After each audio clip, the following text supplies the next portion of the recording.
Evening everyone. ये हमारी ना जो है ना 14th वीडियो है। इसमें ना हम जो रिएक्शन थी हमारी जो न्यूक्लियोफिलिक सब्स्टिट्यूशन रिएक्शन, उसमें ना दो टाइप के मैकेनिज़्म हैं। जैसे भी हमारी जो रिएक्शन थी वो जो करवाई थी उसमें हमने लास्ट वीडियो में, उसमें ना वो दो टाइप के मैकेनिज़्म है फॉलो करेंगे। तो हम दोनों मैकेनिज़्म को ना एक एक करके डिस्कस करेंगे यहाँ पे। जैसे फर्स्ट जो मैकेनिज़्म है यहाँ पे हम लेंगे न्यूक्लियोफिलिक सब्स्टिट्यूशन रिएक्शन में, वो है through substitution nucleophile through biomolecular, और उसको हम बोल सकते हैं SN2 रिएक्शन। मतलब कि वहाँ पे जो ये 2 है ना उसका ऑर्डर डिनोट कर रहा है। जो SN1 या SN2 है ना, दो टाइप के मैकेनिज़्म हैं। हम यहाँ पे ना फर्स्ट जो मैकेनिज़्म है उसको डिस्कस कर रहे हैं। तो उस जो मैकेनिज़्म में क्या है, जनरली जब भी हमारी कोई भी जो सब्स्टिट्यूशन रिएक्शन होती है तो उसके लिए ना कुछ पार्टिकुलर कंडीशंस हैं जो SN1 के लिए कुछ अलग हैं। तो वो चीज़ें हम इसमें ना एक स्टेप टू स्टेप हम डिस्कस करते रहेंगे। तो अब इसमें क्या है, जो हमारा जो ये SN2 मैकेनिज़्म है या substitution nucleophilic reaction through biomolecular, तो उसमें जब भी क्या करेंगे रिएक्शन करवाएंगे तो उसमें हमारे को ना फर्स्ट जो कंडीशन है जो SN2 के लिए, वो हमारे को एप्रोटिक टाइप के हमारे पास सॉल्वेंट हैं वो होने चाहिए। तो वो हमारे पास कौन कौन से हो सकते हैं, एसीटोन है, जैसे DMF है, डाईमिथाइल फॉर्मामाइड है, और जो हमारे पास में DMSO है। तो ये जो हमारे पास क्या है नॉन प्रोटिक सॉल्वेंट है, उसकी जो फर्स्ट रिक्वायरमेंट है किसकी, SN2 रिएक्शन को करवाने के लिए। तो हम ना यहाँ पे जो सब्स्टिट्यूशन रिएक्शन करवा रहे हैं ना, इसमें जो the reaction between the methyl iodide और chloride and hydroxide ion to give a methanol. तो इसमें क्या है, जनरली जब भी हमारे पास में जो रिएक्शन थी किसमें, जब भी हमारा मिथाइल आयोडाइड या क्लोराइड है जब भी रिएक्ट करेगा किसके साथ में, हमारा जो हाइड्रोक्साइड न्यूक्लियोफाइल के साथ में, तो वहाँ पे क्या होएगा, वहाँ पे ना सब्स्टिट्यूशन रिएक्शन होएगी। वहाँ पे क्या होएगा, आयोडीन को सब्स्टिट्यूट कर देगा या क्लोरीन को सब्स्टिट्यूट कर देगा, कौन सा, जो हमारे पास OH नेगेटिव जो न्यूक्लियोफाइल है। तो इस स्टेप में क्या है, जो हमारे पास में जो रिएक्शन है ना उसका जो ऑर्डर है और या उसका रेट है वो डिपेंड करेगा किस पे, कंसंट्रेशन, किसकी कंसंट्रेशन पे, जो हमारे पास में दोनों रिएक्टेंट दिए हुए हैं। तो फर्स्ट जो रिएक्टेंट वह कौन सा है, जो मिथाइल क्लोराइड है, और जो सेकंड क्या है हमारे पास जो एज ए न्यूक्लियोफाइल है। तो ये न्यूक्लियोफाइल क्या करेगा, यहाँ पे अटैक करेगा, और ये जो यहाँ पे ना हमारे पास में क्लोराइड आयन है वो लीव आउट कर जाएगा। और यहाँ पे ना हमारे पास सोलवेंट बोला ही था अभी हमारे को, यहाँ पे एप्रोटिक सोलवेंट लेना है। तो इसका रीज़न हम लास्ट में बताएं भी है क्यों ले रहे हैं इसमें। तो अब यहाँ पे जो फाइनल प्रोडक्ट है हमारे पास में मीथेनॉल, और जो हमारे पास में न्यूक्लियोफाइल वीक न्यूक्लियोफाइल था वो क्या है यहाँ पे लीव आउट कर जाएगा। तो यहाँ पे जो रिएक्शन का जो रेट है हमारा वो किसके ऊपर डिपेंड करेगा, जो दोनों हमने रिएक्टेंट लिए हुए हैं इसके ऊपर डिपेंड करेगा। तो इसलिए हमारा रेट कांस्टेंट है वो K है। और यहाँ पे जो हमारा जो फर्स्ट जो कंसंट्रेशन किसकी है, मिथाइल क्लोराइड की, और हमारे पास जो बेस की कंसंट्रेशन ये हमारे पास में साथ में है। तो मतलब यहाँ पे ना इसके ऊपर भी डिपेंड कर रहा है, इसके ऊपर भी डिपेंड कर रहा है। तो टोटल जो हमारे पास जो रेट हुआ उसका क्या हो जाएगा, 2 डिग्री हो जाएगा। कि इसका जो रेट है रिएक्शन का इन दोनों के ऊपर डिपेंड कर रहा है, रिएक्टेंट के ऊपर। तो इसलिए हमारा जो ये रिएक्शन है ना वो 2 ऑर्डर की है। तो इसलिए यहाँ पे हमने क्या लिखा है, जो SN2 लिखा है इसके ऊपर, nucleophilic substitution reaction through rate 2।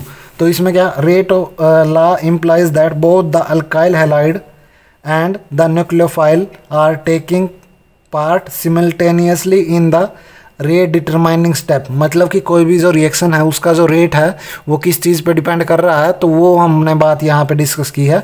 तो इसका जो रेट है ना रिएक्शन का वो दोनों के ऊपर डिपेंड कर रहा है। जो रिएक्टेंट है, एक तो जो हमारे पास में जो रिएक्टेंट है ये जैसे मिथाइल क्लोराइड है एज ए सबस्ट्रेट, और जो हमारे पास न्यूक्लियोफाइल है, तो दोनों के ऊपर डिपेंड करेगा कि दोनों की कंसनट्रेशन के ऊपर डिपेंड करेगा। अगर एक की कंसनट्रेशन कम है तो वो दूसरे को इफेक्ट करेगी। तो इसलिए क्या है, उन दोनों की कंसनट्रेशन इंपॉर्टेंट है। तो जितना ज़्यादा दोनों की कंसंट्रेशन होगी उतना ही जल्दी हमारे को क्या है, मिथाइल जो अल्कोहल वो है उसकी फॉर्मेशन हो जाएगी और हमारा लीव आउट कर जाएगा लीविंग ग्रुप। तो इसमें क्या, when the incoming nucleophile approach the alkyl halide molecule and start interacting with methyl chloride, and carbon halogen bond start breaking and new bond carbon OH bond are start to forming. So these two process take place simultaneously in a single step, and no intermediate is formed, मतलब कि जब भी हम ना यहाँ पे जो react करवा रहे हैं ना किसको, मिथाइल क्लोराइड को, किसके साथ में, न्यूक्लियोफाइल के साथ में, तो जो ये स्टेप होएगा ना वो एक ही स्टेप में होएगा। तो एक ही स्टेप में मतलब क्या है कि उसी टाइम पे तो जो OH नेगेटिव न्यूक्लियोफाइल है वहाँ पे बाइंड करते चलेगा, और जो उसी स्टेप में क्या है जो हमारा क्लोराइड आयन है वो क्या करता रहेगा, रिमूव होने की कोशिश करता रहेगा। मतलब जो OH न्यूक्लियोफाइल है उसके साथ में तो बॉन्ड बनता जाएगा, और जो क्लोरीन है जो हमारा वो वीक न्यूक्लियोफाइल है तो वो डिसोसिएट होता जाएगा, वो एज ए लिविंग ग्रुप का काम करेगा। तो यही बताया इसमें कि वहाँ पे ना एक ही स्टेप में क्या हो जाएगी, रिएक्शन हो जाएगी। तो इसमें क्या है, तो यहाँ पे जो भी एक स्टेप में रिएक्शन होएगी वहाँ पे कोई भी इंटरमीडिएट नहीं बनेगी, मतलब कि वहाँ पे कोई भी जो है ना फर्दर जो डिसोसिएट होकर कोई ऐसी चीज़ नहीं बनेगी उसके बाद में रिएक्ट करके जो प्रोडक्ट बन जाए। तो इस केस में सिर्फ एक ही स्टेप में क्या है, यहाँ पे रिएक्शन है और उसके अकॉर्डिंग हमारे को जो प्रोडक्ट है वो देगी। तो फिर इसमें क्या है, the SN2 reaction are concerted reaction, और जो कंसंट्रेट रिएक्शन का मतलब क्या है कि वो एक ही स्टेप में, कंसंट्रेट का मतलब जब भी हमने क्या करा, रिएक्टेंट है जो रिएक्ट किया और उसने क्या है जो प्रोडक्ट बनाया तो लिविंग ग्रुप लीव आउट करने के साथ में, तो वो जो है ना एक ही स्टेप में हुआ था। तो इसलिए हम इसको क्या बोलते हैं, जो कंसर्टेड रिएक्शन है वो बोलते हैं। तो कंसर्टेड रिएक्शन में क्या होता है, जनरली जो भी हमारे पास में रिएक्टेंट है रिएक्ट कर रहा है ना उस स्टेप में, तो उसका जो बॉन्ड है जो न्यूक्लियोफाइल का और जो हमारे पास में रिएक्टेंट है उसके साथ में इंटरेक्ट करता रहेगा, तो वहाँ पे बॉन्ड फॉर्मेशन और जो बॉन्ड डिसोसिएशन वो एक ही स्टेप में है, इसलिए इस रिएक्शन क्या बोला गया है, कंसर्टेड रिएक्शन बोला गया है। तो इसमें क्या है, जो ट्रांजिशन स्टेट है उसकी फॉर्मेशन होती है, क्योंकि जो ट्रांजिशन स्टेट का मतलब क्या है कि कोई भी जो हमारे पास रिएक्टेंट था उसी जो हमारा जो मॉलिक्यूल है उसके साथ में ना कोई जो न्यूक्लियोफाइल है जो आया था उसने क्या है वहाँ पे आके बॉन्ड फॉर्मेशन करना स्टार्ट किया, और जो वहाँ से बॉन्ड डिसोसिएशन जो स्टेप है वो भी इसी स्टेप में है। तो इसलिए क्या है जो हमारे पास में जो उसका जो है ना कोऑर्डिनेशन नंबर है वो कोऑर्डिनेशन नंबर भी क्या हो जाएगा, यहाँ पे इंक्रीज हो जाएगा। तो इसलिए क्या है इसमें हमारे को ये जो मैकेनिज्म में दिखाया हुआ है, जो इनकमिंग जो न्यूक्लियोफाइल है वो OH नेगेटिव जो हमारा हाइड्रोक्सिल आयन है तो वो क्या करेगा, इस पर अटैक करता रहेगा। तो इस ही एक ही स्टेप में क्या कर जाएगा, ये लिविंग ग्रुप है वो लीव करना स्टार्ट करेगा, और न्यूक्लियोफाइल क्या है वहाँ पे ना बॉन्ड की फॉर्मेशन करना स्टार्ट करेगा। तो बॉन्ड फॉर्मेशन और जो बॉन्ड डिसोसिएशन इस एक ही स्टेप में है, तो इसलिए क्या बोला गया, इसको ट्रांजिशन स्टेप बोला गया, ट्रांजिशन स्टेट बोला गया है। तो ट्रांजिशन स्टेट में क्या है, उसको हमारा जो ट्रांजिशन स्टेट का जो कोऑर्डिनेशन नंबर है ना हमेशा जो रिएक्टेंट और जो प्रोडक्ट है उससे क्या होएगा, एक डिक्रीज होके मिलेगा। तो इसलिए क्या है जो ट्रांजिशन जो स्टेट है उसका जो कोऑर्डिनेशन नंबर हमेशा एक बढ़ जाता है, क्योंकि ना जब भी हमारा क्या है वहाँ पे जो न्यूक्लियोफाइल है जो अटैक करने आएगा तो वो भी क्या है रिएक्शन में पार्टिसिपेटेड है, तो इस वजह से वहाँ पे जो है ना उसके जो बॉन्ड है जो उसकी जो बॉन्ड की फॉर्मेशन और जो हमारे पास में डिसोसिएशन है वो एक ही स्टेप में है। तो इसलिए हमने इसको क्या बोला था, कंसर्टेड रिएक्शन है। और फिर उसके साथ में हमारे को क्या है जो प्रोडक्ट दे देगा, और जो प्रोडक्ट बनेगा ना जिस साइड से हमारा लिविंग ग्रुप लीव कर रहा है ना उसके अपोजिट साइड से क्या करेगा, न्यूक्लियोफाइल अटैक करेगा। तो इसलिए जो प्रोडक्ट बनेगा ना हमारे पास वो ना इनवर्जन प्रोडक्ट बनेगा। इन्वर्जन का मतलब क्या है कि जिस साइड से हम ना न्यूक्लियोफाइल को अटैक करवा रहे हैं ना तो उसके अपोजिट साइड से क्या करेगा, लिविंग ग्रुप लीव आउट कर जाएगा। तो इसलिए जो प्रोडक्ट है वो हमारे पास में इन्वर्जन के थ्रू क्या करेगा, प्रोडक्ट मिलेगा।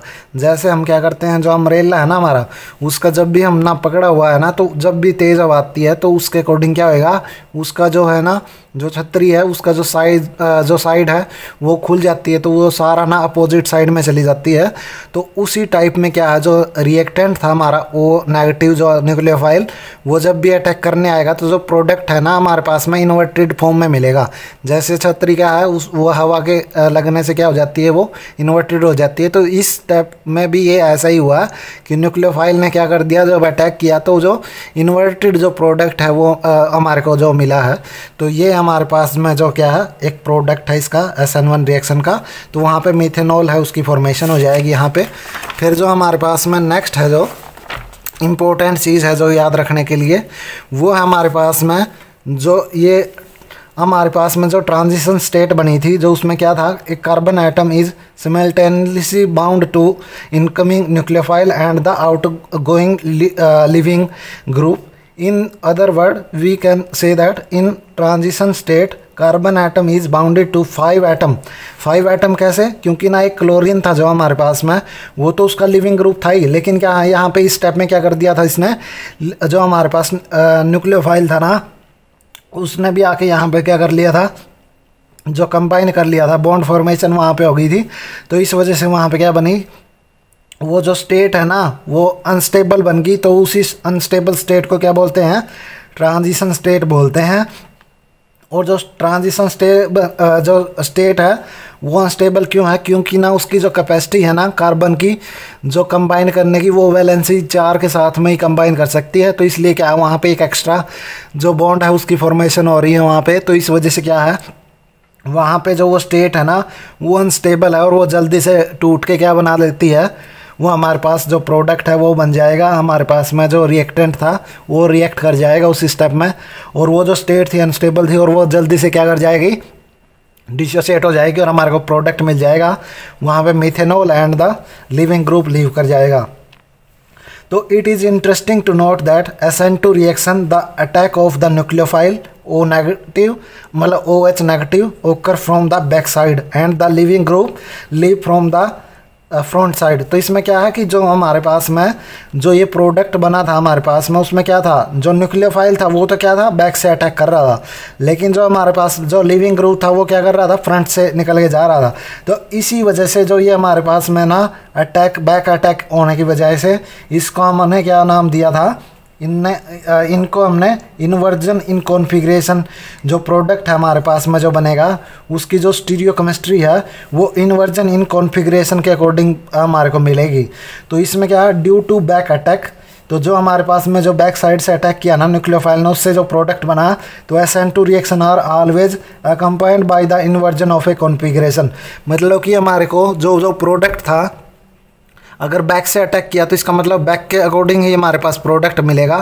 तो इसका मतलब जैसे है ना, जो हमारे पास जो प्रोडक्ट था उसकी जो हमेशा क्या होगा, जो प्रोडक्ट मिलेगा हमारे पास उसकी जो स्टीरियो है वो क्या है, इन्वर्जन इन कॉन्फ़िगरेशन है, उसके अकॉर्डिंग हमारे को मिलेगी। और जो ये चीज़ें हैं, ये वर्ड्स हैं, ये हम ना जब नेक्स्ट जो मतलब क्लास में या फिर इसी में अगर जो ये हमारा वीडियो अगर जो ज़्यादा बड़ा ना बना तो उसमें ही हम क्या करेंगे, इन जो टर्म है उनको भी डिस्कस करेंगे लास्ट में।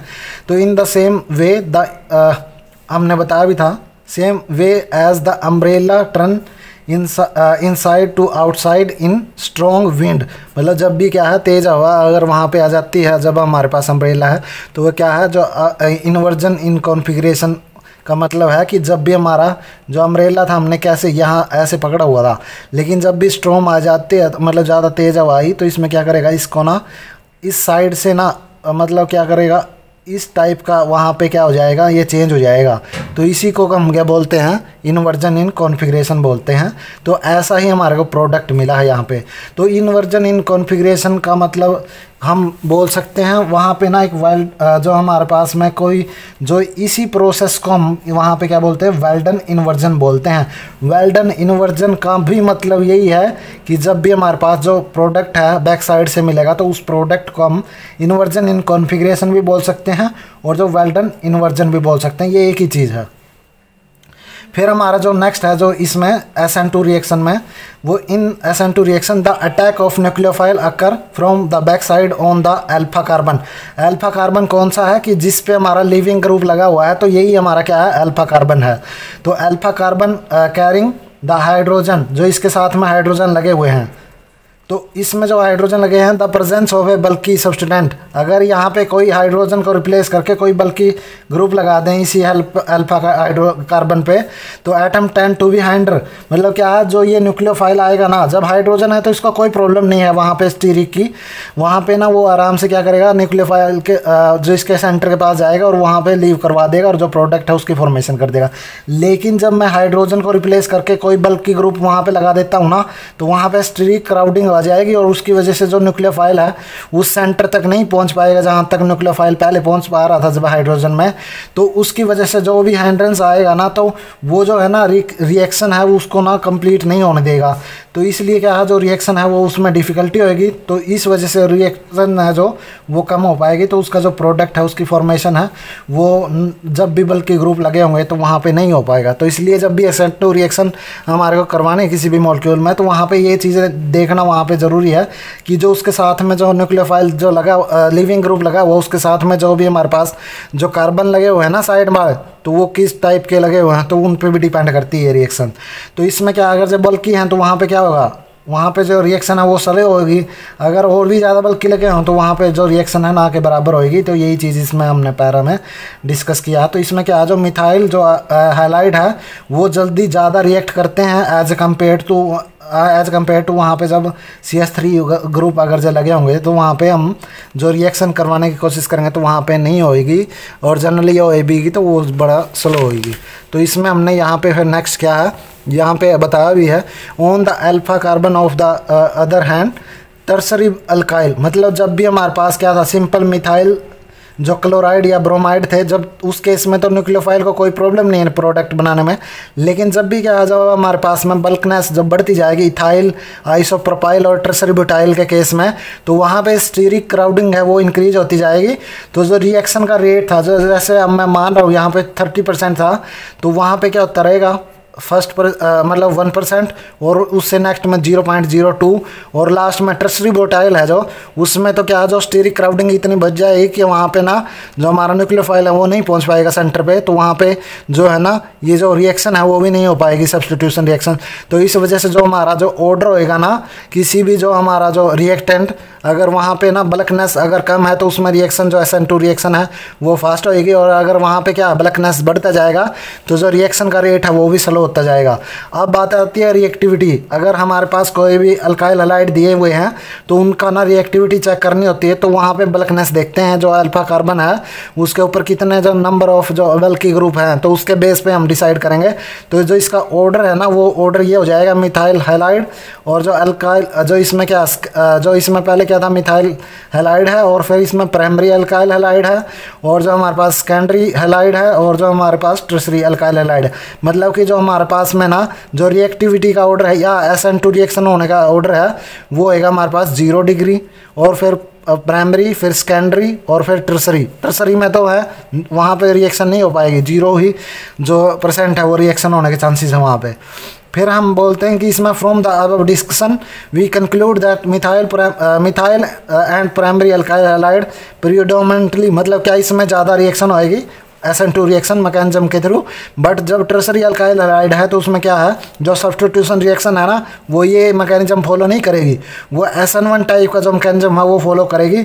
और वो क्यों करेगी वो हम ना इसमें नेक्स्ट जो हमारा जो यही वीडियो है तो इसमें हम डिस्कस कर लेंगे साथ में ही। जो सेकंड जो सेकेंडरी प्राइमरी जो है उसमें तो मतलब जो रिएक्शन है होने के चांस हैं, लेकिन क्या है जब भी हमारे पास में एलाइलिक और जो प्राइमरी और बेंजाइलिक जो टाइप के जो अल्काइल हैलाइड हैं तो उसमें जनरली जो रिएक्शन है ना वो प्रीडोमिनेट कर लेगी। वहाँ पे ना SN1 भी हो सकती है SN2 भी हो सकती है, वहाँ पे कुछ जो एक्स्ट्रा जो फैक्टर हैं वो अफेक्ट करेंगे, तो उनको भी हम ना नेक्स्ट जो हमारा SN1 टाइप का जो मैकेनिज्म है उसमें डिस्कस कर लेंगे। और bye both the mechanism without much preference depending upon the nature of a nucleophile and solvent।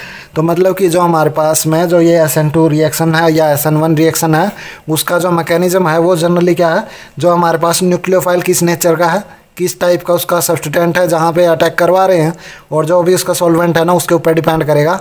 तो इसलिए क्या है जो हम ना इस जो मैकेनिज्म को ना हम इन बातों से हम क्या कर सकते हैं मतलब देख सकते हैं कि यहाँ पे कौन सी टाइप का जो मैकेनिज्म है वो लग पाएगा। तो फिर नेक्स्ट है जो relative reactivity of a alkyl halide, मतलब कि जब भी हमारे पास ये तो था कि सब्स्टिट्यूएंट कैसा लगा हुआ है उसके अकॉर्डिंग उसका जो ऑर्डर है SN1 या SN2 रिएक्शन होने का। लेकिन अब क्या है कि मिथाइल क्लोराइड है या ब्रोमाइड है या हमारे पास में आयोडाइड है तो उसका ऑर्डर कैसा होएगा, तो वो हम यहाँ पे देखते हैं। The reactivity of a alkyl halo alkane is due to the polarity. जो हमारी रिएक्टिविटी है, जो हमारी SN1 या SN2 रिएक्शन करवाने की, वो किसके ऊपर डिपेंड कर रही है? यहाँ पे जो पोलैरिटी क्रिएट की है किसने? जो इलेक्ट्रोनेगेटिविटी डिफरेंस की वजह से, जिसमें कार्बन और हेलोजन की जो इलेक्ट्रोनेगेटिविटी डिफरेंस है, उस वजह से वहाँ पे क्या बॉन्ड में पोलैरिटी है, तो इसलिए ही रिएक्शन वो दोनों हो पा रही हैं इस रिएक्शन में। तो so it appear that the greater the polarity of the carbon halogen bond, more is the reactivity of a should be the halo alkane। तो इसमें क्या है, जनरली हम जब भी सोचते हैं कि वहाँ पे जो पोलैरिटी ज़्यादा है तो इसका मतलब क्या है, वहाँ पर रिएक्टिविटी बढ़ेगी। So polarity of the carbon halogen bond in the methyl halide, तो इसका जो ऑर्डर है, जो फर्स्ट है, जो डाइपोलमेंट भी बोल सकते हैं, उसका जो ऑर्डर ये है, फर्स्ट है जो मिथाइल क्लोराइड, फिर फ्लोराइड, फिर ब्रोमाइड और फिर आयोडाइड। तो इसका मतलब तो ये होना चाहिए, इसका ऑर्डर तो ये होगा। लेकिन क्या है, जो रिएक्टिविटी का जो ऑर्डर है वो इसका जो ये ऑर्डर दिया हुआ ना उसके अकॉर्डिंग नहीं होता। तो इसका अकॉर्डिंग अगर जो मैं मानता तो ये जो हमने यहाँ पे जो इसकी रिएक्टिविटी है जो ऑर्डर दिया हुआ है तो वो इस फॉर्म में नहीं हो पाएगा जैसे ये लिखा हुआ है।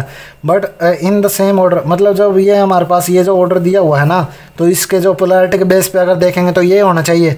लेकिन क्या है, जो एक्चुअल ऑर्डर है ना वो हमारे पास में है, जो फर्स्ट जो है ना alkyl iodide, bromide, chloride, fluoride है ना, उसके अकॉर्डिंग हमारे पास में रिएक्टिविटी का ऑर्डर होएगा। तो ये हमारे पास में ना जो अल्काइल आयोडाइड है जो वो फर्स्ट रिएक्ट करेगा, और फिर हमारे पास ब्रोमाइड, फिर क्लोराइड, और फ्लोराइड तो सबसे लास्ट, या वहाँ पे तो रिएक्शन नहीं हो पाएगी। तो इस वजह से इसका जो रिएक्टिविटी का जो ऑर्डर है ना, तो जब भी कोई अल्काइल हैलाइड दिया हुआ है तो उसका ऑर्डर हमेशा जो आयोडाइड वाला है वो ज़्यादा रिएक्टिव होएगा, फिर ब्रोमाइड, फिर क्लोराइड, और जो फ्लोरीन है वो तो बिल्कुल ना के बराबर ही है। और उसका जो एग्जाम्पल है लेके हम यहाँ पे एक्सप्लेन कर रहे हैं। This can be explain in the term of a bond dissociation enthalpy. मतलब कि वहाँ पे ना कोई भी जो पोलैरिटी का कोई मतलब यहाँ पे कॉन्सेप्ट नहीं है।